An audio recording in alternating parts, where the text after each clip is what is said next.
It's time for your favorite mediocre YouTube live talk show, Super Squad D. Of course, we've got Tyler Blunt, because we couldn't do any better.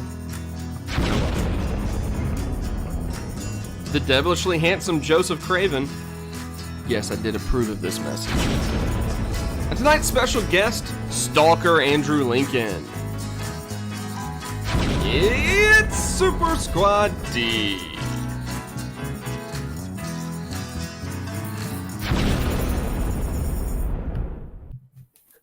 We're up, we're live. Shout out to our production intern, still learning the ropes in terms of swapping around audio, all of that sort of thing. So, what's up, everybody? That over there is the NFL's third all-time leading rusher, Frank Gore.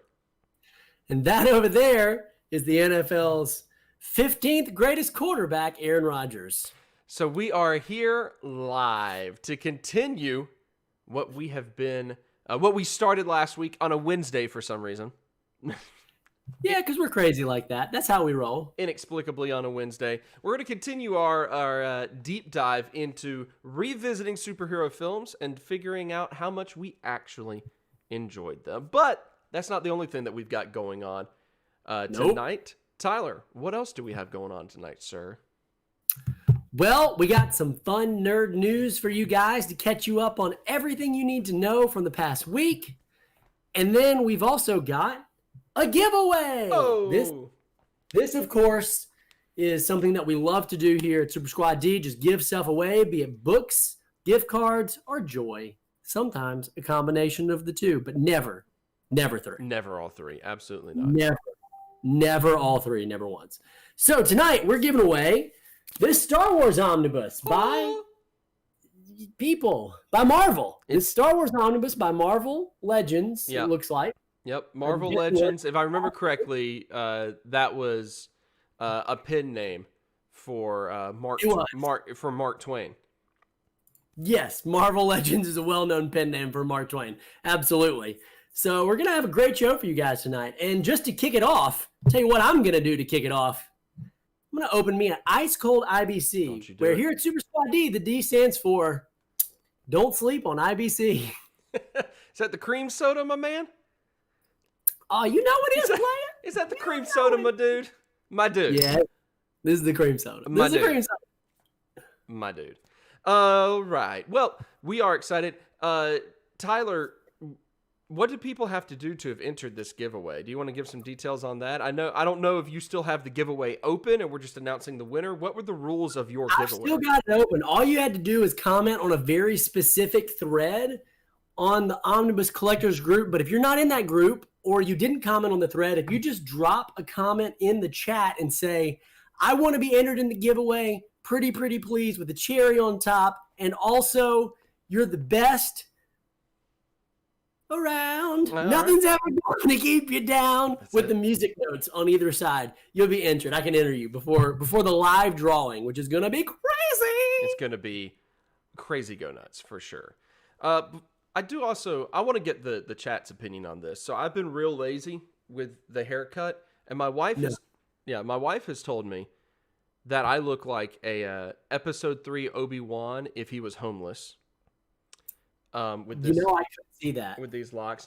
I think I look more like Otacon from Metal Gear Solid if he was homeless. So you tell me in the chat, what's this bad lazy haircut looking like? So I'm just upset that you're rubbing in how much hair you have. This is really triggering me right now because I'm starting to lose my hair and it's really upsetting me. I've got it all down here too, baby. It's very, very upsetting me. We got 2 giveaway entries. I like it. I'm going to go ahead and put you in right now. It's a magic moment. So shout out to everyone who's already joining us. The Collector, M. Scotter 83, Raleigh 747, Gotham Taranglia. That's it. That's all I got. I think you nailed that name. So, Tyler, kick us off first of all with a news story from the past week that you think is worth a quick discussion. Well, there's some interesting news in the casting world. Okay. because there's a Borderlands movie coming out. Oh, interesting. All right. There's a Borderlands movie, and I didn't even know there was a Borderlands movie. Borderlands is a game that is pretty popular. I mean, it's maybe not the most popular game, but Joseph played it. I played it. Everyone in the world played it. So I'd say it's fairly popular. Yeah. Up there with probably Super Mario Brothers. Uh-huh. So yeah, Bebe's Kids being number one on the list. Yeah. Paperboy, got to make that Paperboy. They announced a casting of Kevin Hart for like the mercenary character, which is interesting to me. And they announced Cate Blanchett as Lilith. Okay. So I think Cate Blanchett is going to crush it as Lilith, but I'm very surprised at the Kevin Hart casting. Yeah. It's going to be interesting to see. I mean, I think everything that Kevin Hart is in instantly becomes a comedy. Sure, right. So, and Borderlands has had some, like, it's a funny game. Yeah. I mean, it's got great humor. I'm just not sure how to feel about that casting choice. What do you think about that? It's a video game movie. It's going to be terrible. Who cares? That's true. That's very true. You told me, you were like, oh, they did some casting on the Borderlands movie, and I was like, okay. Yeah, I love Borderlands. Wait, wasn't The Rock in a video game movie? It was like... he was in Doom, the movie. No, he was in Doom. He was in another one, though, right? I think after you've been in Doom, the movie, you've hit the peak. You've hit the pinnacle. You've got nowhere else to go. You've reached the heights that only you can reach. Exactly. I think you're right. Rampage, that's it. Oh, yeah, that's right, Rampage. Reminding us of Rampage. Dude, I knew there was another film that was really good. I love Rampage because I love the Rampage World Tour, the Nintendo 64. That was one that my younger brother and I used to play a whole lot, and so I own it. It's somewhere over here. My Nintendo 64 collection is off camera over there, and I don't feel like trying to get to it, so I'm not going to. But yeah, okay. So Borderlands the movie. That's interesting. Some other news that I think warrants a little bit of discussion here is the announcement that came out on Monday of Konami dissolving 3 of their production departments. In an effort to like consolidate what it is that they're doing. The Collector says Red Dead Redemption movie would be great. Red Dead Redemption already is a movie. Let's be honest. That would be great. I've never played the game, but I'd watch the movie. Oh man, yeah, you need. I was actually thinking that Red Dead Redemption 2 was going to be one of the next games on that I play this year, like again. So anyway. But I really thought you were about to say one of the next games I play this year, which I was just going to take as a command, and I was going to do it. You don't listen to my suggestions anyway. So that's true. That's fair. So anyway, Konami dissolved a few divisions to consolidate, and it seems like they're trying to refocus on like what it is they're producing as far as games go. There's some rumors. Some people trying to spread that this is like them starting to get out of video game development, which I don't see. I don't see that happening. I think this is just a restructure from a company that's been kind of declining a bit. But what do you think? What do you think of this? Do you think they kind of end up going the way of, we'll say the way of Sega in a sort, in which Sega was a console developer that ended up just with games? You think Konami's going to go like, we were a game developer that now has done something smaller than that? Like, what do you think? Yeah, I mean, I think that there's definitely a strong chance they're going to do that. I'm trying to think of the last like super great game Konami released. Like, I can't really think of the last high quality title that they released like in the last 5 years.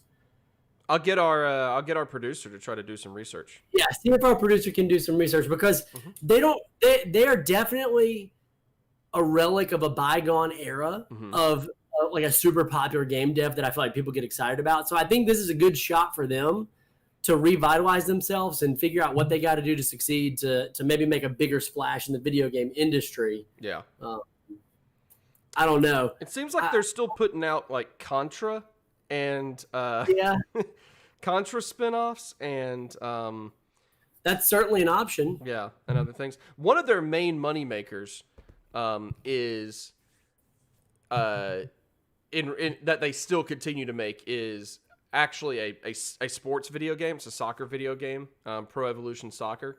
that is not as popular in the US as the EA Sports FIFA title, but Pro Evolution Soccer is huge in Asia. And a lot of other spreading into Europe as well, but a lot more of Asia and Europe play PES more than they play FIFA. So, well, Raleigh says hire Kojima, which I think is obviously the first step. Like, you hire him and it's good. Yeah. I don't know. I never played Death Stranding. It was such an interesting story to follow of like Kojima and the project that I kind of want to go back and play it, but my playlist is just so freaking long. Yeah, I got it was on sale at some point on Steam, because everything is on sale on Steam at some point in time, and I went ahead and snagged it. So, kind of in the queue of games that I'm planning on playing this year involve going back through Red Dead 2 and then giving a shot to playing Death Stranding. I mean, I like Hideo Kojima as much as the next guy, but like he also he's a crazy person. So like I know that like Raleigh says it well, he needs freedom but also some reining in. So we'll see. Tyler, hit us with another quick news story. Yeah, we had a picture to show, didn't we? We got a few pictures. I don't know which one you're going to lead into, so I'm waiting on you to cue me up before we tell the producer which one we're going to. Because we had a couple of news stories that had pictures involved. There was a cover released of a new comic that people were really excited about, and it made a ton of money on Kickstarter. Yeah, you're talking about this one, correct? You're talking about Keanu Reeves's, I believe that's pronounced Breeze Rocker. Yeah, BRZRKR Breeze Rocker. So what's amazing about this is, and the cover looks really cool. Yeah, I'm just going to give a quick scroll. Look at that. Dude, think about this. It had $1.5 million worth of backing. Wow. This comic. That's a lot. Insane, dude. That is so much. And I mean, I'm excited about it. I think that cover looks cool. I'm just excited about the prospect of these Kickstarters. Let me look up. I wonder how much. Like, this is obviously cover, not like the artwork from inside the comic, but what's the quality going to be like inside the comic if they're putting this much detail into some cover work? Because that's great art. That's really good art. The thing that really pumps me up about this project right here, and then Boom Studios, who produced my favorite book of the last few years, which is Mighty Morphin Power Rangers, and I got a video coming about that and how much I love it. They just did a Kickstarter for all 6 of the hardcover volumes, and their goal was $50,000, and they're right around $600,000. So okay return, a decent return. It's okay. Yeah. But the thing is, I love this because there's so many independent books or independent runs or creators who want to make books but don't have the funding. Mm-hmm. I think that this is the future, at least for some of these collected editions, the hardcovers, like the kind that we all love. Right. I think there's a really bright future here. Like, I really want a Savage Dragon and a Spawn and some of these books that the creator or publisher is too scared to go to bat to be like, oh, well, let's just do this huge, $50,000 worth of comics and then hope it sells. Yeah. Like Kickstarter, they know it sells, and it's very clearly proven to be successful. And I'm really excited to see the success of this and more stuff like this. It's super interesting to me, the fundraising, crowdsourcing. There we go. That's the word I'm looking for. The crowdsourcing model in a lot of ways, because I'm a big vinyl collector, and one of my bands that I in particular love, Wolfpack, does an almost monthly vinyl pressing and release that is sold. They make as many as they sell, but they pre-sell it entirely. So there's no retail post-pressing selling of it. There's just reselling of it. So you literally you place a pre-order, and so that way they know instantly, we're already making all this. We're not going to make too much. We're going to make exactly what we want to make to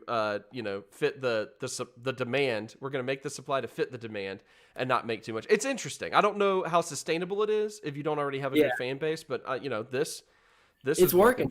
This is And working. Keanu Reeves is huge. Gotham makes a good point that he's just happy to see comic books being so financially successful because all you hear is that it's a dying industry. And that's true. Like, that's all you seem to hear from like outside comic book industry is people be like, well, the sales are down and they're going to stop selling single issues because no one's making money. This is nice to see them actually make money. I don't mean to cut you off, but do you see this? Crazy full trailer for Nicolas Cage's demonic animatronic animal horror film Willy's Wonderland. I'm just super afraid of the thumbnail that you just that you just zoomed in on. Yep. I'm extremely concerned about this. Yep. Just looking at Nick Cage.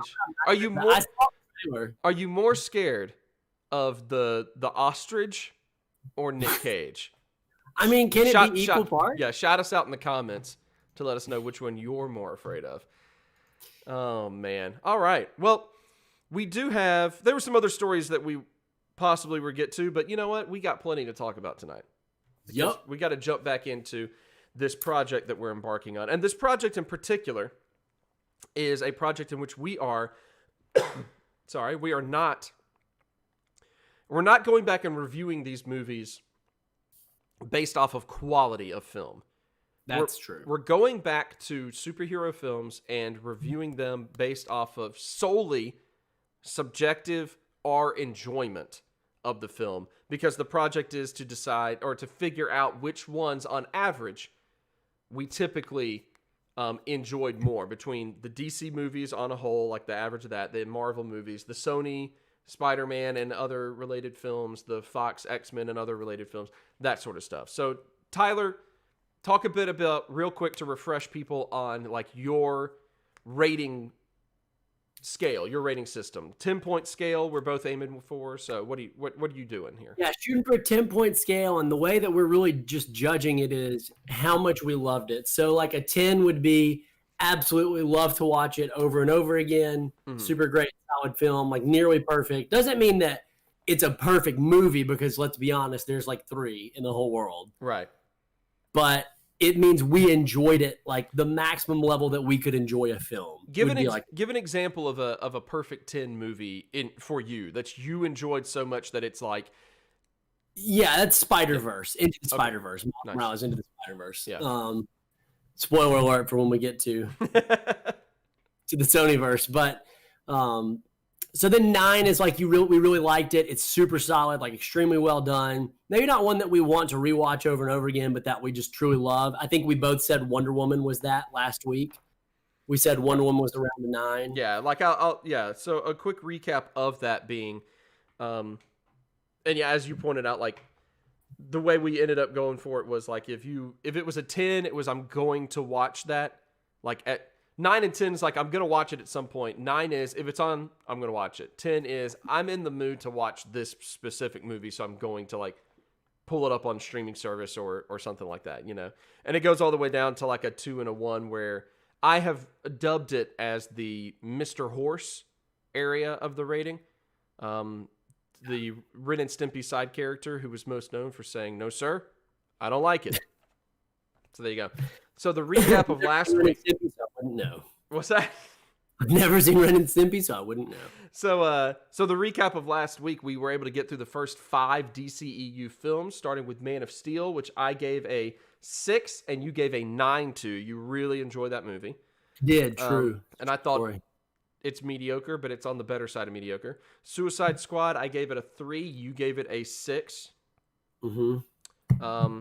Those are the 2 movies in which we really differed in our opinions. The other ones, though, Batman vs. Superman, both gave it an 8. Justice League, both gave it a 5. Wonder Woman, both gave it a 9. So good stuff. So we're batting 1,000 right now, DC. But you know, interestingly enough, read those scores out to me one more time. That what my scores were.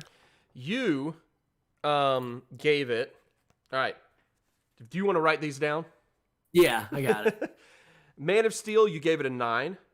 All right. You put it in your if it's on, I will rewatch it type of, I like that much. You give me the numbers for time's sake. I'm just going to average them real quick. Yep. I'm curious to know. Suicide Squad 6, Batman vs. Superman 8, Justice League 5, Wonder Woman 9.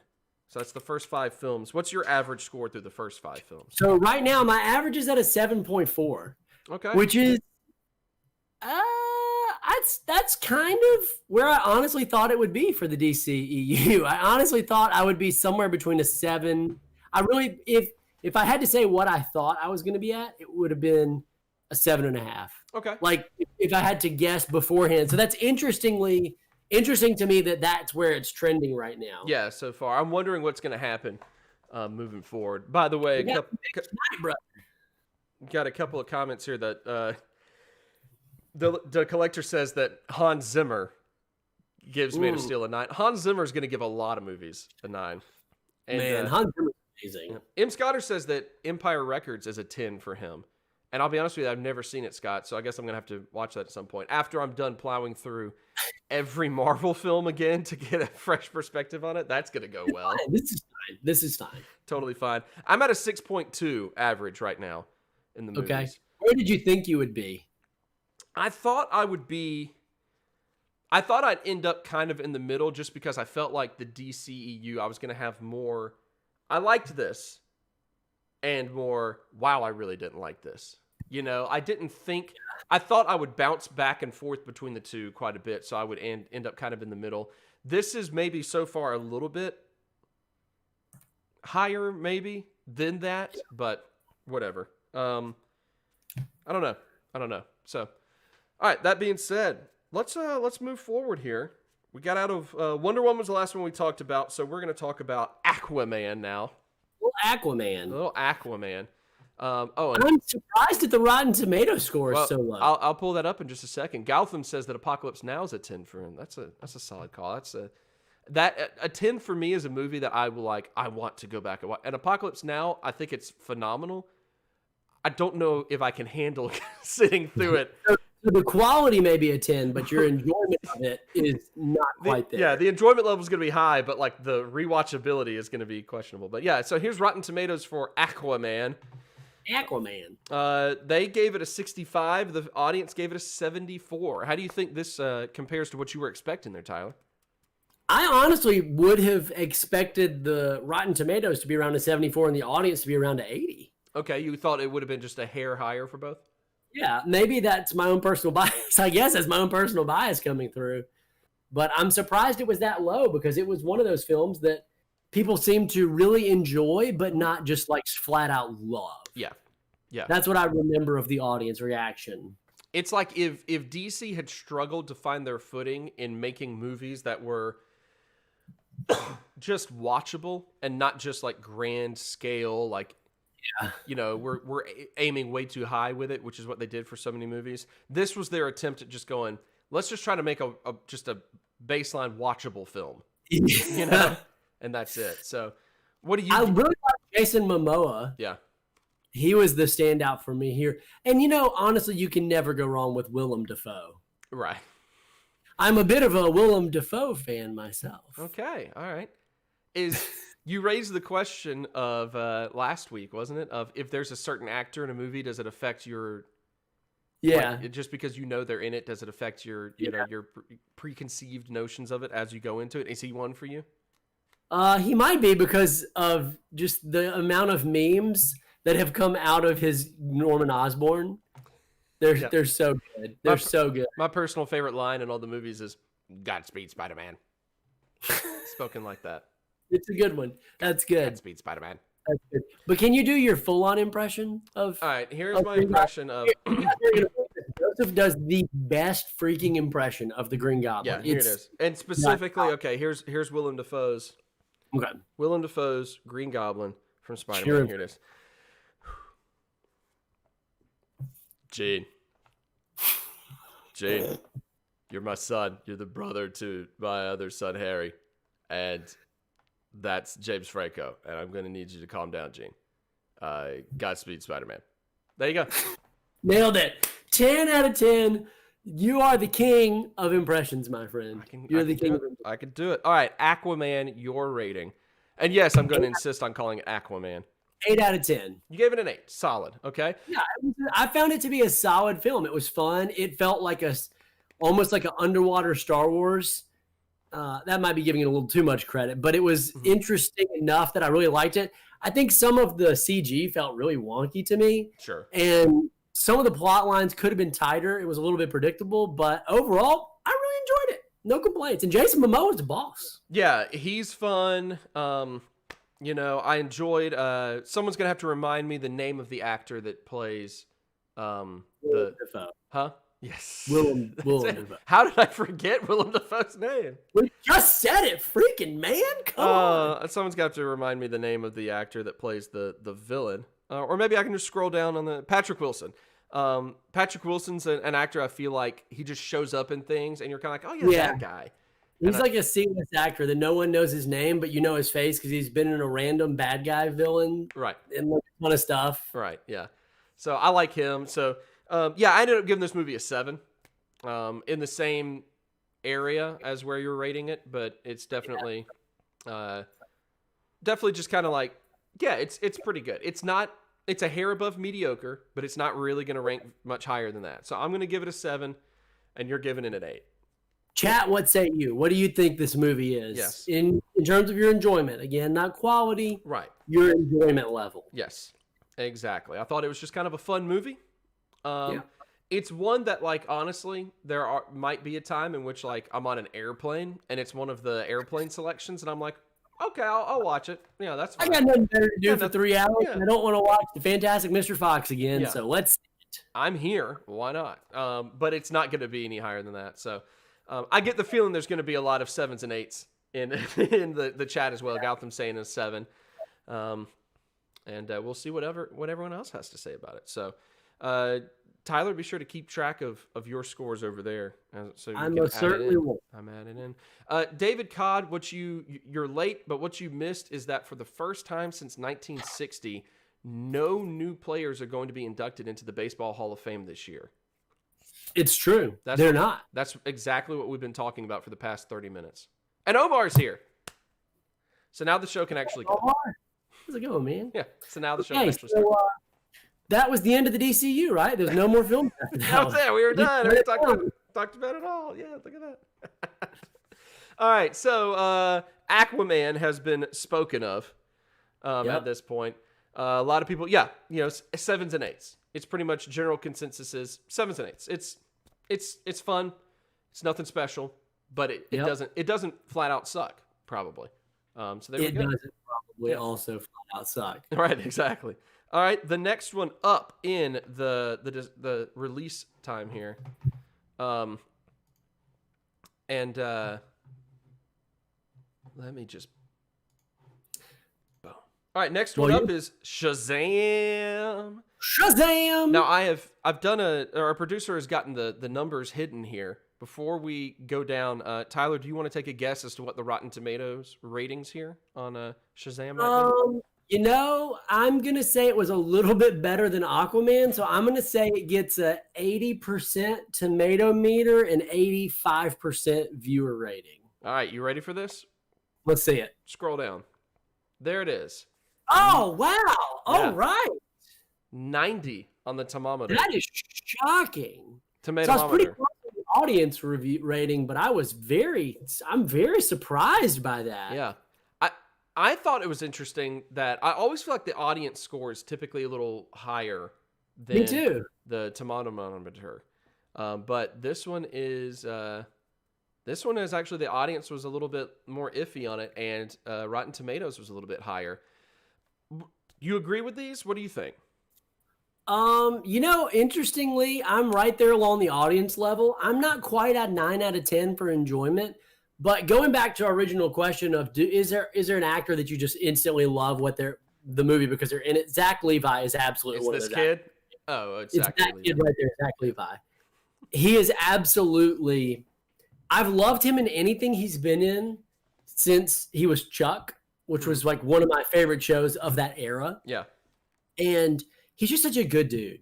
Like every time I see him in an interview, he's always polite. He's super respectful. He's got this really cool nonprofit that they raise money at San Diego Comic-Con to help fix kids' teeth in impoverished countries. And so they do these like panels after SDCC where they have all these celebrities come and they chat and it's all for charity. And the thing that I love most about him is that when he was filming Chuck, he got cast in Thor, the first Thor. Yeah. And then Chuck got renewed for a 5th season. And he actually turned down the movie role because he was like, you know what? If I'm meant to be a movie star, it will happen. But I've committed to this show. This show made my career. And these fans, I'm committed to them. I'm going to go film season 5 of Chuck, even though it was a very short season, as opposed to ditching it to go film a movie. And I just have always had an immense amount of respect for him for that decision. And interestingly, he got to be in Thor anyway, in Thor 2, The Dark World. So it worked out. Did you're on first name basis with him, apparently, Zach Levi, so that's cool. But Zach and I are pretty good buddies. Did Zach know that when going back to season 5 of Chuck, did he know that the writers had given up already? No, and he really didn't know that the ending was going to suck so bad. He had no clue that the ending was going to be terrible. He told me later that he probably would have made a different decision had he known that. Omar says he was watching Shazam with his 3-year-old, and the boardroom scene comes on where all of the sins are all there. Yeah, no, not child friendly. A little bit scary. Oh man. Yeah. So hold on. What did you actually end up giving it though? So I give it an 8.5. Not quite up to snuff of Wonder Woman, but better than Aquaman for me. What about you? I don't do halfsies Yep. in my ratings, but I did give it an 8. It's not going to be one of those that I'm like, yeah, it's on. Absolutely, I'm going to rewatch it now. But I thought that all in all, it's borderline that, honestly. Yeah. It's up there. It's one of those that like, there probably will be situations I'm like, yeah, absolutely. Like, I'm not going to say no if like I'm hanging out with friends. They're like, oh, you want to watch Shazam? I'm like, okay, sure. Yeah. It's fine. And David Codd brings up a really good question in the chat. How does this stack up against Shazam starring Shaq? And that's a really good question. Yeah. I would answer that by saying anything Shaq is in is instantly better than anything he's not in. Well, if I remember correctly, isn't the movie called Kazam? That movie was called Kazam. He's getting it confused with, there was a movie called Shazam that starred Sinbad that came out about the same time as that Shaq was great. Kazam. Now that was an amazing film. That was Shazam, Sinbad. That was such a good movie. That's a 10 for me. That's one of my 10s. That's definitely one of my 10s too. I would go back and I remember when I was a kid, I used to read the Berenstain Bears. Yeah. And there was like a little part of, they pulled some of the movie from the Berenstain Bears. Yeah, so I really exactly. Big fan of that. Yeah, David, I liked the Shazamly coming together. It was an awesome, fun part at the end there. And honestly, like the casting in general for the whole film, I thought was really solid. Like all of the kids that were in it, I thought did a great job. All of like the Foster family, I thought it was well cast. Yeah. For sure. And I do, of course, like your buddy Zach Levi, this is a total side note, but your buddy Zach Levi had a rant in the most recent season of Marvelous Mrs. Maisel about being tall. That is one of the best like rants about tall people that I've ever heard in my entire life. I really tell him you like that. I'm gonna text him real quick and tell him you like that. Yeah, I know he'll like it. I know he'll like it a lot. So the Gotham, I don't know what you're talking about. I don't know. So I ended up with an 8. You gave it a little bit higher than that. But Shazam up there as one of the more enjoyable than Aquaman, maybe not necessarily groundbreaking, but it set out to be just kind of like an enjoyable, like action family fun movie, I felt like, and it did that, and 100% did that. So totally achieved it. Those were 2 DC movies that I felt like set out to do something, and like specifically do something in particular, be an action film, be kind of a family action film, whatever, and they accomplished those. So I think that goes a long way. But that does bring us to, I guess, the next movie that we have to discuss. Are we ready to move on to the next movie, Tyler? Oh dear. Are we ready? All right, let's do it. Should we take a break and do something else? You know what? What if we let's take a quick break and look at this real quick. Yep. Okay. All right, so you sent me this earlier. We got to build ourselves up. This was one of our news stories we were going to maybe put up, but Oscar Isaac has been apparently cast to play Moon Knight. Which makes me like him infinitely more. Yeah. I mean, I was kind of ambivalent towards him in Star Wars, but now I'm like, ooh, let's go. Yeah, he was great in Finding, or whatever the Llewyn Davis, whatever like the whatever comes before Llewyn Davis in that movie title name. I'm forgetting that now, but he was great in that. That was a weird movie because it got done and I was like, what did I watch? So, but this is the photo. That's an ad. This is the photo that, like, I don't know who made this because I'm 100% sure this is. Oh, that's fan made. Yeah. Here's Oscar Isaac starring as Moon Knight. Starring as like the dude from Assassin's Creed, basically. Altair. Altair, here he is. Altair, starring Oscar But I'm Isaac. kind of excited about that casting. Yeah, it'll be interesting. You know, people like to make jokes, I feel like, about Moon Knight being the Batman ripoff or whatever. I think that Oscar Isaac, just kind of knowing like his range as an actor, I think is great because it does not, I feel like, get explored enough, like some of the acting range in superhero movies. You know, you tend to have a guy who really plays. Sorry, got a bit of a cough tonight. But you tend to get an actor that plays like one role of it well, but not maybe the other role of it well. And I feel like he could do a whole lot. He's a fun actor. That casting makes me interested in that when I wasn't really interested in it to begin with. Taylor Brown says that I text him and not Zach Levi, but I actually just text both of them. So this is just not together, not at the same time, obviously. And Omar asks if Boss Logic has done a poster. I don't know. You know, I just learned the other day that I think it was Boss Logic that did the poster for Ahsoka with Night Nurse. Rosario Dawson. Rosario Dawson, that's her real name. With Rosario Dawson like 3 years ago, and then she saw it and was like, this is awesome, and she retweeted it, and then Dave Filoni saw it and was like, yep, we're going to do that. That looks good. So, like, all because this guy made a fake poster, it got done. Like, that's amazing. That just blows my mind. That's funny. Yeah, Inside Llewyn Davis, which if you like Coen Brother films, watch it.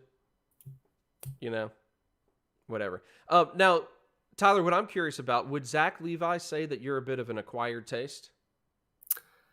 Zach actually loved me from the moment we met. Okay. And that's the truth. Just seeing Taylor pop up here made me think about that. It just made me a little curious. That's all. Awful. All right, well, enough stalling. I think it's time that we jump into the next DCEU movie to have come out, which is beloved by all, especially the two of us. It's the one and only Birds of Prey and the Fantabulous Emancipation of One Harley Quinn. So what's interesting about this film is Joseph watched it. He didn't tell me a thing about it. Right. I told you one thing about it that I'll say in a minute. All he said was good luck. That's all he said. Good luck. So I put it on. I put it off, obviously, until today to watch it because that's how I do. Mr. Procrastination over here. This is the only DCEU film I'd not seen. So I started this morning, woke up real early before work, started watching it. You don't have a real job. Don't give us that. I was not feeling it. I mean, I got like 5 minutes in. I'm like, man, this is just not good. I just am not enjoying this. And then I got like 10 minutes in. I was like, this is getting worse, not better. And then I got 15 minutes in. And I was just like, nope, can't do it. And I turned it off. And I said, I just have no desire to finish this film. I'm not into it at all. But you did finish it. You persevered, my dude. My dude. You cracked open a cream soda, my dude, and then you persevered. That's actually true because I texted you and you said, wow, I also couldn't finish it. And then we started comparing notes about where we both stopped, and it was virtually the exact same moment that we both gave up on it. So the one thing that I did tell you about it that you've forgotten because this was weeks ago. Okay. Yeah. But the one thing I did tell you about it was I could only get through about 20 minutes of it, and I couldn't keep going. And I know that is, I mean, I'm already seeing the hate in the chat for us off of that. Remember, this is not evaluating the quality of the movie. This is evaluating our enjoyment of the movie. And this just flat out is not the type of movie that I'm really going to enjoy. So to your defense, you also didn't like Deadpool. Right, and we'll get to that in a minute. I'll get to my explanation of things in a minute. Okay. Yes, yeah. Well, I went back and finished it this afternoon. I was like, nope, you know what? I'm going to do it. And I finished it about 10 minutes before the show started because I just really felt the need to grind it out and finish it. Taylor Brown makes an excellent point. It's no Electro with Jennifer Gardner. Which, boy, when we get to that film, are we going to really talk about that one? Oh, yeah. What are you going to do when we get to Electra and you have to actually share your honest enjoyment opinion of it? What are you going to do? Well, it's going to be interesting. It's going to be great. Yeah. But, after rewatching, after finishing the film, it did get significantly better. I think my problem with it was I just didn't like Harley Quinn. Interesting. I just didn't like her. I don't like Margot Robbie's portrayal of Harley Quinn. Wow. See, that's in this film. And I may be the only person who feels that way, but I loved Black Canary. Like Black Canary and to a lesser degree Huntress totally carried the film for me in terms of enjoyment. Like I could have watched a solo Black Canary film all day. It was awesome. She was super good. Cassandra Cain obviously made no sense. Everybody knows that and said it. See, I think it's interesting that you didn't like Margot Robbie in this film because last week we both and the chat all kind of mentioned that Margot Robbie as Harley Quinn in Suicide Squad was one of the few things about Suicide Squad that we enjoyed. I just don't like her as a main character that carries the film. Okay. When the side character, I thought she was perfect. I thought she was so good as Harley Quinn in Suicide Squad, which was one of the few redeeming qualities of that film. Mm-hmm. But I did not enjoy her in this movie. But I love the other Birds of Prey, and I would have loved if the movie had been more about the Birds of Prey and less about Harley Quinn. I think I could have loved her in this film if they had gone a different direction with it and made it not so Harley-centric. Mm-hmm.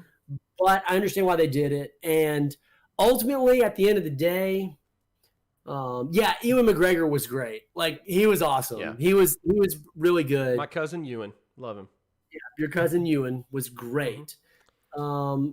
So let's look at the... I did not like Renee Montoya. I really did not like Renee Montoya at all. So, she was too old and she didn't feel believable. So the ratings are 78s on both tomato meter and fan audience. That's the first time I think we've seen that, dude. Yeah, the tomato meter and the audience score is the same. Yep. So that's 78's there. I know this is a film that appeals to a lot of people. I'm not dissing that at all. So this is obvious that there's a lot of people that like this movie, and I get that. Yeah, that's great that people love this film. I've said it before, but even things I hate, I want other people to enjoy because it's way more fun to like something than it is to not like something. Sure, absolutely. So if you enjoy this film, that's awesome. I'm glad. Yeah, for sure. I would give this film. I think I give it a 6. A 6? Wow, so it built up to a 6 when it was probably a little lower. It got way up in the second half as we got to see Black Canary and what's her name? Huntress more? Huntress. This is a film that if it was on TV and I caught it at the parts with Black Canary, I'd definitely watch those parts. This is if Batman versus if you got to watch the first 2/3 of Batman versus Superman but ignore the last third, this is the same logic right here, right? Yeah, same exact logic. Yeah. Totally. Same exact logic. So you ended up giving it a 6.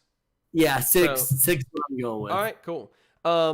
It was most of the time I'm completely 100% into anything that my cousin Ewan McGregor is involved in.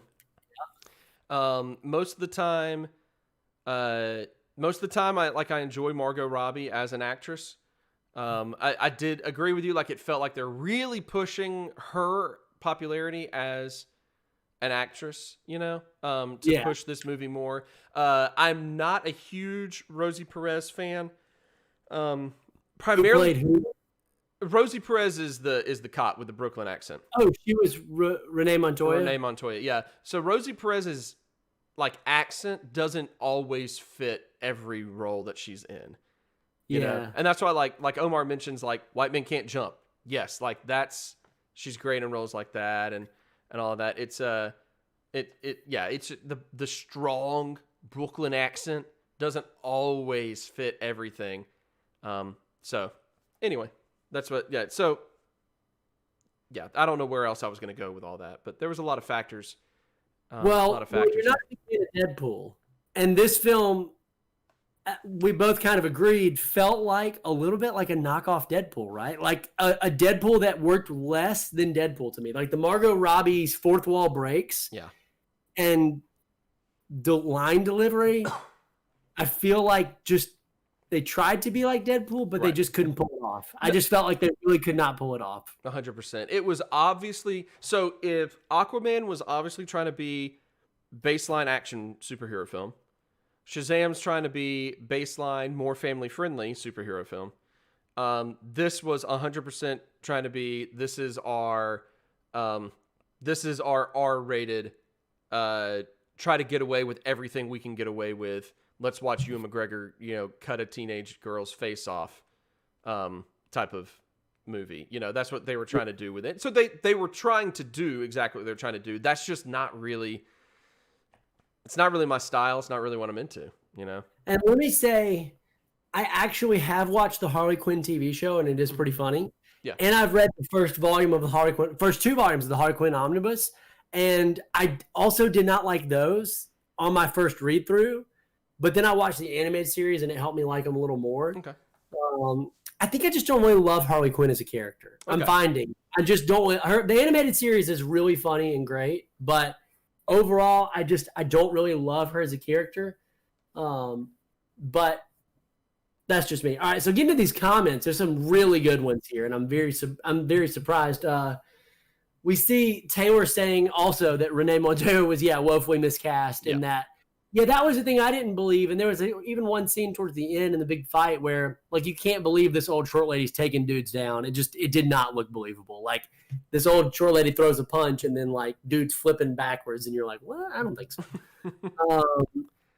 So some interesting scores here. 7, 8. A lot of decently high scores. Now, the collector, you said that's a 3 or a 4 on a good day.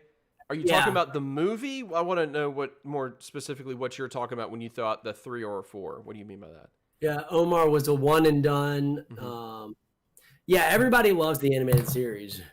I am Bane. I am here to tell you that Gotham City is mine, Harley Quinn. So so you got a lot of 7s, 8s. I think David Codd gave it a 9, but then you've also got some guys like Omar gave it a 4, and the collector says that it's a 3 or a 4 as well. So it's a polarizing film. It is, apparently. That's interesting because I actually thought it was pretty well loved. I've been avoiding spoilers because I haven't seen it yet, so I've been avoiding all talk about it. But I kind of thought it was just going to be pretty well loved. Yeah. Gotham makes a good point. There was a scene where Ewan McGregor explodes at a customer in the club, and it was very uncomfortable. I'm sure it was made to feel that way, but boy, I was not a big fan of it. Wait till we get to the Wickverse. Man, the John Wick verse, because the John Wick director for the best part of this movie, according to the collector. The JWCU. Yeah, that's right. The Wick CU is crazy. Yep. So you gave it a 6. As I stated a minute ago, I made it 20 minutes in and just couldn't finish it. So by default, this is going to be a movie that I give a flat out 0. Because if I can't even finish it, I can't give it a rating, Yeah, that's fair. The movies that I just did not have any desire to see the end of just have to get a 0, I feel like. So Birds of Prey. And again, this is not talking about the quality of the film. This is just my enjoyment of the film. Yeah. So Birds of Prey and Snakes on a Plane now fit in the same category. The difference being there that I went into Snakes on a Plane knowing like what I expected to get out of it. I reached a point in which I was like, okay, I've seen enough. I'm good. With Birds of Prey, I didn't really prepare myself beforehand, and that's on me. That's on me. On you, brother. That one's on me. I'm with you. I'm a little bit bummed I bought this film. I'm gonna be honest with you. Did you buy it? Oh, yeah, I bought it. Well, it's got to be a 10 for you now. Omar, Sharknado enjoyment level is much higher than it ever should be. That's true. Hey, did we see Venom together? I meant to ask you that. Yeah. Okay, we did see it together. Yeah, that's going to be a fun one to talk about when we get to that one. Scott, you talk about the egg sandwich. Is that where like the entire like opening montage is the guy cooks her breakfast and she carries it around and tries to salvage it? Is that the sandwich you're talking about? Or is there another sandwich later in the movie? Well, the sandwich comes back into play a little bit later, but yeah, it's in the film. It's in the film. Okay. So there's only one more DC film after this, correct? Right. Yeah, there is. Yeah, David Codd, I'm with you. Like, it's just Sharknado is one of those that it's just like 100% like, yeah, it's just, we know it's going to be terrible, but you get some friends together, you get some snacks, you get some drinks, you throw it on the TV and just enjoy yourself. So, breakfast sandwich is one of my favorite things to eat. Yeah. I'm allergic to most of the ingredients in a standard breakfast sandwich. Mild allergies, but I'm allergic to most of the ingredients. But I think we can both agree the breakfast sandwich on its own in the film looked like a 10 out of 10. Yeah. Oh, yeah. No question. And 10 out of 10. Scott, we totally are with you. 10 out of 10 breakfast sandwich would eat any day of the week. And don't get me wrong. Like I say that, like I still will eat a breakfast sandwich and then feel bad for a couple hours afterwards. Sometimes that's what you got to do. Yep. So yeah. So there's only one more DCEU film. So before we get into that, and this is the most recent one. So before we get into that, let's of course put up like, we are not going to get into any details about the movie. Because it's pretty recent. Because it's very recent. I mean, it has been out for a month as of yesterday. Yeah. So no details. So like this is completely spoiler free. So like keep the comments spoiler free as well for anyone that has not gotten around to seeing Wonder Woman 1984. Yeah. So like just a fair warning. Like don't worry about that. So. And a quick recap here. Yeah, well, we don't need a recap. We'll just keep going. Yep. So, all right. Wonder Woman 84, the film that can do no wrong, or so we thought. So, Wonder Woman 1984, Wonder Woman itself was an easy 9 for both of us, if I remember correctly. Yeah, Wonder Woman was a straight 9 for both of us. It was the strongest DC film I don't think either one of us rated another film higher, did we? No, like the closest ones that we've gotten is Shazam as far as enjoyment goes. Yeah. And oddly enough, Batman versus Superman, like other than the obvious Batman versus Superman errors. For me, I actually gave Wonder Woman a little bit higher score, I think. Yeah, well, Batman versus Superman and Shazam, like Batman versus Superman was an 8. Yeah. For both of us. And Wonder Woman was a 9. So Wonder Woman 84, I had really big expectations. A lot of people did. Do you want to? The first one was so good, and everybody returned. Yeah. Like all the creative team, the director, everybody returned. So I was very excited going into it, and So what do you think? What do you think the Rotten Tomato rating is going to be for this movie? I think it's going to be 75 and 80. I think it's going to be 75 and 80. All right, you ready? Yep. Drum roll, please, or not. 60 and 73. Oh, jeez. So 60 and 73. Rough. Yep. That's rough. That is rough. So the 60 definitely not like a bad rating. Yep. You know, we often, I mentioned it last week. We often think of ratings as like grades in school, where it's like, oh, a 60, that's a failing grade. It's not. 60's better than average.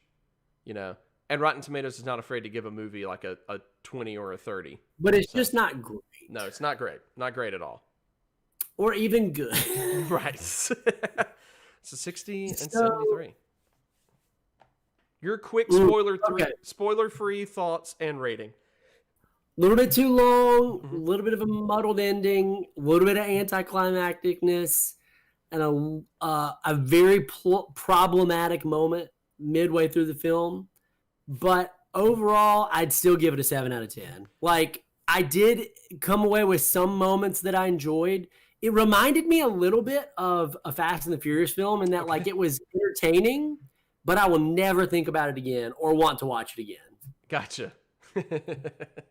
I'm curious as to what the problematic thing. You have to tell me, I guess, once we get Yeah, out of here, and like, yeah, you have to tell me what the problematic moment is that you're talking about in particular. Um, yeah, So, all right. So you gave it a 7 out of 10, and yeah. now, and you're like, if we're being quite honest here, you're gonna always err a little bit higher on the scale than I am. Yeah. I will jump all over the place on my enjoyment That's scale. true. And in general, like, I like comic book stuff. So, like, the fact that we got a Wonder Woman film, to me, I'm just automatically prone to like it because I like comic books and I like Wonder Woman, and I got that attachment to the character. Whereas you also feel the same way, but just not as strongly. I feel like looking at your window that's behind you, is Moon Knight right outside your window? Is that his It's costume? right there, bro. Oh, right well, there. sure. That's actually Oscar Isaac, but I understand why you'd make that mistake. Yeah, I'm just talking about the light reflection on your actual window. Yeah, that's what I'm saying. Oscar Isaac is right there outside the window. We're saying the same thing. So in 1984, I felt like also like, okay, like if we're honest here, like we both loved the first Wonder Woman. I think it's one of the better superhero films in general. Yeah. I think it just did a great job. We had a great, female heroic lead, get the respect she deserved, that sort of thing. I think because of that is one of the reasons why 84 is like, oh, really? Like, kind of missed the point of what a lot of the stuff you did really well earlier, you just didn't do as well in this one, it felt like. So all in all, I thought, honestly, I liked the casting a lot. Pedro Pascal, great as always. Really loved him. But all in all, the movie just felt like a jumbled mess that didn't bother explaining anything that was going on until it was too late. Yeah. Like by the time they got around to being like, oh, this is why that plot point is happening. By the time you get to that, you're already like, I don't care about that plot point anymore, So, sadly enough, as much as I loved Wonder Woman, the first one, 1984, I had to give it the same rating as Suicide Squad, a 3. Because it just was a jumbled mess. I think do you remember what did I rate Suicide Squad? Was it a 7? It was a 6.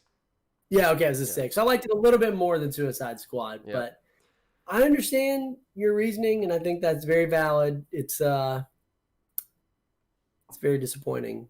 The film itself I found to be very disappointing. I mean, not your rating. I'm looking through the comments here, and now, Omar needs to calm down talking about the goddess Gal Gadot. Okay, like the most perfect woman in the world. Don't talk about it. Oh man, I did like that Omar said though he already forgot it, which is I think probably the most relatable comment of that film to date. Like, I already forgot it. The Collector found it to be very painful, and David Codd thought it was too long. Yeah, it was so long. Taylor dislikes it the more he thinks about it. Like, so I guess he's dropped it a whole probably half a point since this discussion started. This is just tanking. Yeah, probably so. So, give us some numbers then. I want commenters. I want to see some numbers in the chat. Scott makes an interesting point. He says he thinks he would have liked it more if he had seen it in the theaters. What do you think about that? Do you think that this theater experience would have helped it? I was at my in-laws' house. Okay. Watching it with all of them, and we had gotten some take-home fajitas. Oh. And had some Yo quiero taco mayo. Yeah, some Mexican lagers and some tequila and take-home fajitas. And that was how I made it through the movie. So I think if I was in a theater, I would have been asleep. I would have been sitting there going, how long is this? Why didn't I check the runtime before I walked in here? Like, what happened? So I don't know. Maybe I would have liked it more. Probably not, because I enjoyed being able to like turn to like my wife and her siblings and go, well, this is kind of sloppy, isn't it? I think I probably would have liked it more because I just love going to the theater, and everything about the theater increases my enjoyment of films.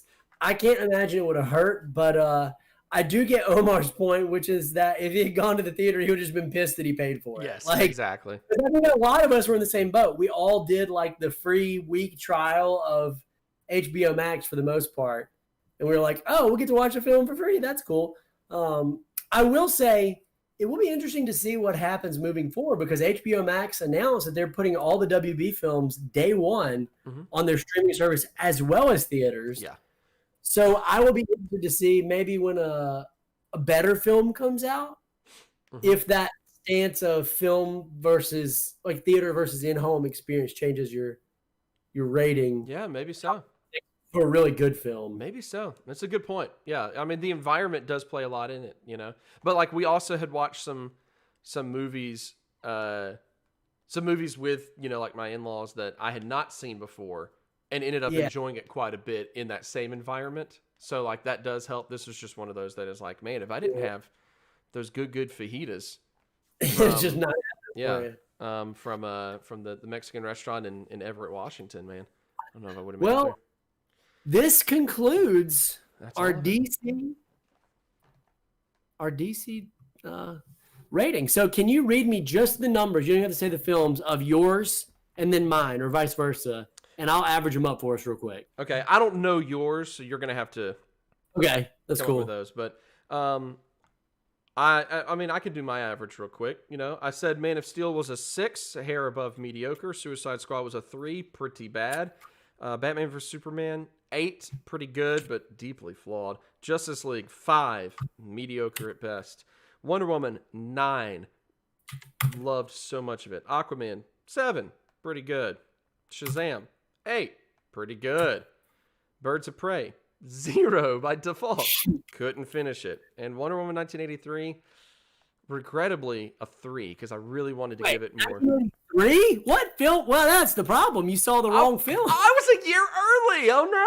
No wonder it didn't make sense to you, dude. Man, this is embarrassing. End the stream. I'm going to have to go watch 1984 There's been now. 9 DC EU films. I watched Wonder Woman 1983. It was nothing but her working in a museum the entire time. I was like, why would anyone make this movie? It was her having a regular 9to 5 job in a museum. I feel like an idiot.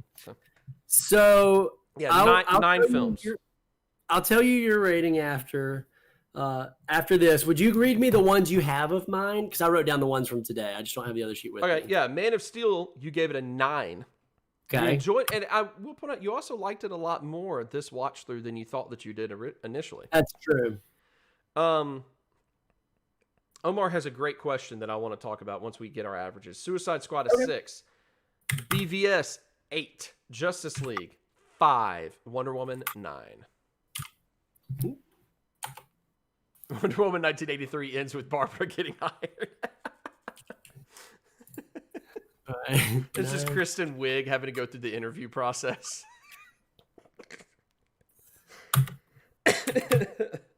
I love it. So 9 films. So Omar does say, do you feel that the casting are good and the scripts directing are what's messing up these films?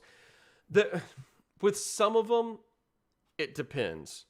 Because like you get into like Ezra Miller as the Flash is not necessarily my favorite interpretation of the Flash. So like I feel like that casting is just okay. He's not terrible. I don't think he's terrible, but it's just okay. And then I felt like, you know, Suicide Squad, the casting was just bad in general outside of, you know, Will Smith and Margot Robbie were great. But then like I mentioned it the last time around, you know, Flag, whatever that actor was, I already forgot his name. I forgot his name again. He's so forgettable.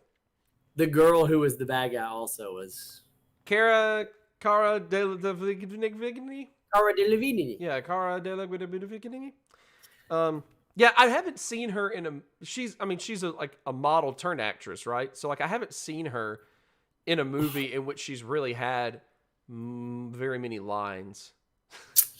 Okay. But you know, So I don't. So yeah, I mean, it kind of depends. There are a lot of them in which the casting, exactly what you're saying, Omar. The casting is very good, but then the scripts and some of the directing is what is messing it up. And I think in particular, okay, yeah, that's fine. Talking to the stenographer. The stenographer has totaled everything for us. Okay. I got the totals right here. The stenographer read them back, read the totals for us. And interestingly enough, her rating of the DCEU was actually an 8.2. Who knew she liked the DCEU so much? Big DC fan, yeah. Okay, so before I tell you, do you have any guesses about what your average is, or what do you feel like your average would be, like overall enjoyment of the DCEU as a whole? Well, I don't have any guesses because I know what my average is. Okay, fair enough. What do you think in the chat? Yeah, in the chat, what do you think our averages will be? Yeah, Omar, I hope I didn't. It shocks me at how low it is, and yours? Obviously greatly. Yours or mine? Yours does. Yours okay. Shocks me. The Birds of Prey at a 0 out of 10. Yeah. When there's 9 films, really brings it down. Like I teach at a high school. I teach a class at a high school. I can tell you right now, a 0 makes an impact, man. Yeah, that's 0 right. makes an impact. All right, so your average review of the DCEU is 5.4. Yeah. 5.4 film. My average, oddly enough, only dropped 0.1 points after where we started. Okay. I'm at 7.3. I enjoyed it as a 7.3, which is, in terms of on the enjoyment scale, on par. I enjoyed it above average. Like, I liked it in general. I enjoyed it. Nothing to say that the whole thing blew me away. Sure. And yours says what about you? Mine says kind of what I expected, that there was very little middle ground with these movies. Yeah.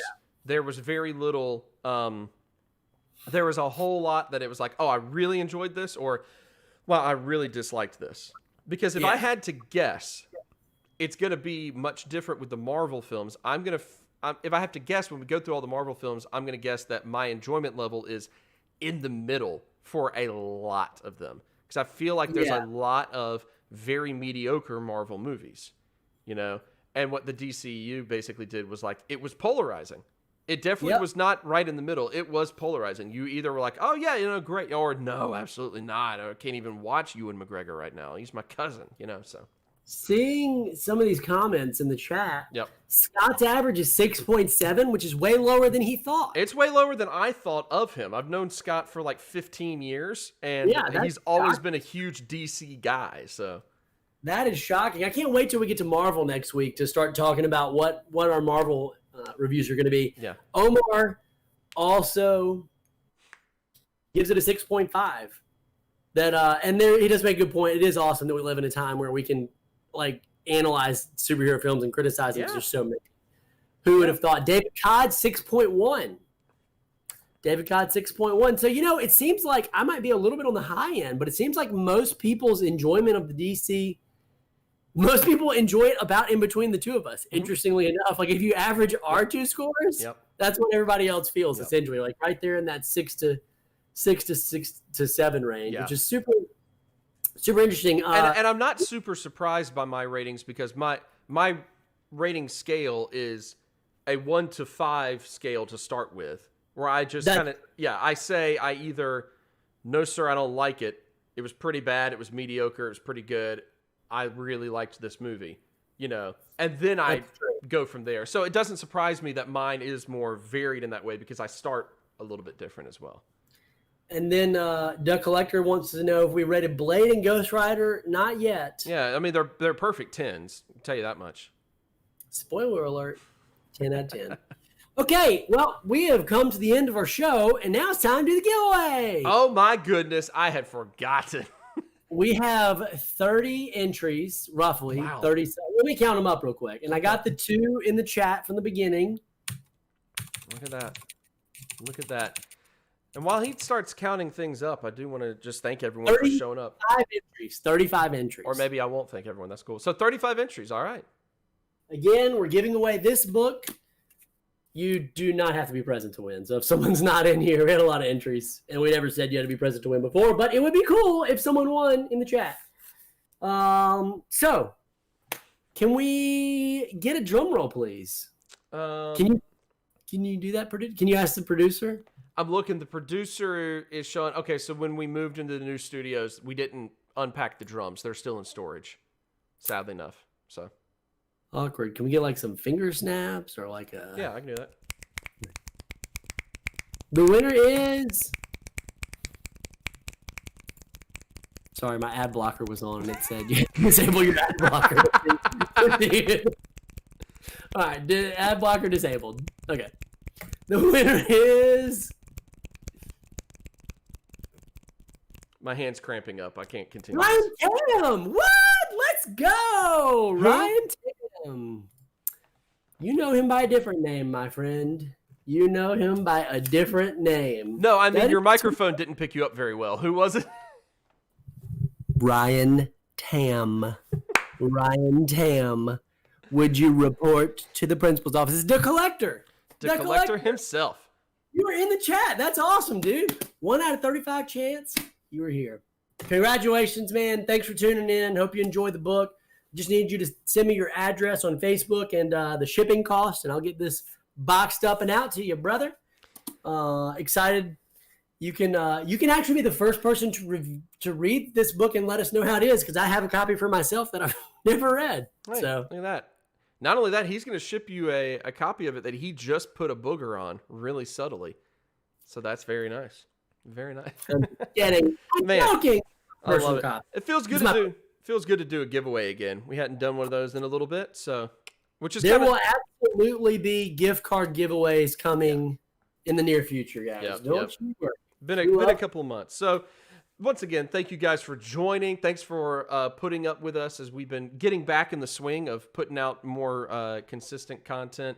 Obviously, we are doing a bare minimum. Our promise is at least one stream a month, and then, most likely more. So the best way that you can keep in touch with making sure that you know when and exactly we're going live, what Tuesdays of the month we are going live, is to we're doing a little bit better job of informing people on our social media. So be sure that you follow us, especially the Instagram page. It's just real easy for us to get on Instagram, post a story, and say, hey, going live tonight. So if you're not following the Instagram of Super Squad D Live, go and do that. Go and do that now, because that's going to it's going to help you out, and it also is going to help you see more and more of Tyler's toy collection, because he's been sharing a lot more of those. That's true. We have started to make a lot more videos. Yep. And super glad that we've been getting back at it. 2021 is going to be a good year. We've had a lot of fun. Yeah, there it is. Super Squad D Live. There's a banana photo right there. That's all you need. That's the banana photo I've ever seen. That's the one. We've been having a lot of fun, and we're gonna have some fun videos coming up. We've of course got. I'm gonna be breaking down with Taylor Brown. We're gonna be breaking down the DC animated films. We're gonna do our top 5 DC animated films, and we are going to have another Toy Tuesday video next week, of course. And as Tuesday arrives, there will be toys. I know for sure that people are most excited about the top 5 Spider-Man costumes video, which is well on the way. It's in production. It's looking great. Tyler showed me a couple of clips from it the other day. I was floored. I mean, it looked literally like Chris Nolan called me up to be like, dude, did you see, did you see what Tyler's doing with the top 5 Spider-Man outfits? It's unbelievable, bruv. Yeah, that's pretty much exactly how he sounded. You're right. It happened. Chris Nolan called me and he was like, Jade, have you seen the video, Jade? Yeah, it was amazing. Unbelievable. There it is. That's a Chris Nolan impression we all know and love. Yep. Good evening, folks. Good evening. I mean, we're not done. Here's a quick clip. Here's a quick teaser. There's Why? Love you guys. Thanks for watching. I hate this show.